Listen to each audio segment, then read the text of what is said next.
የኢትዮጵያ መንግስት ሀገራችን ላይ ያለውን የመኖሪያ ቤት አቅርቦት እጥረት ለመቅረፍ ከነዚህ ሶስት ነገሮች የትኛውን ቢያደርግ የተሻለ ይመስላችኋል?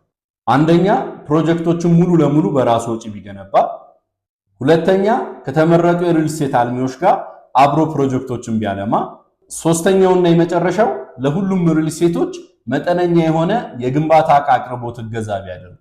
እንደኔ እይታ ሶስተኛው ጥሩ አማራጭ ነው ብዬ አስባለሁ። ሶስተኛውን የመረጥኩበት ዋነኛው ምክንያት መንግስት አሁን ላይ ፒፒፒ የምንለውን ወይም ፐብሊክ ፕራይቬት ፓርትነርሺፕ የምንለውን አሰራር እየሰራበት ስለሆነና ሶስተኛውን አማራጭ እንደተጨማሪ ቢጨምርበት ለራሱ ለመንግስትም ለቤት ገዢውም ያግዛል ብዬ ስላሰብኩኝ ነው።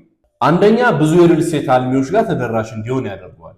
ይሄ ደግሞ ትላልቆች የሪል ስቴት አልሚዎችን ብቻ ሳይሆን ጀማሪ የሪል ስቴት አልሚዎችንም ተደራሽ ስለሚያደርግ ወደፊት ላይ የሚገነቡ የመኖሪያ ቤቶችን ቁጥር ይጨምራል ማለት ነው።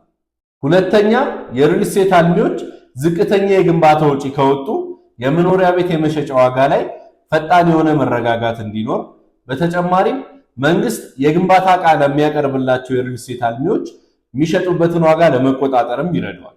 ሶስተኛ ነባር ፕሮጀክቶች በዛ ላይ ደግሞ በፋይናንስ ምክንያት እየተቆራረጡ የሚገነቡ ወይም ቆሞ የነበሩ ፕሮጀክቶችን ያግዛል ማለት ነው። ይሄ የኔ ሐሳብ ነው። የእናንተን ሐሳብ ኮሜንት ላይ ያሳውቁኝ። ፎሎ ማድረግ እንዳትረሱ። አመሰግናለሁ።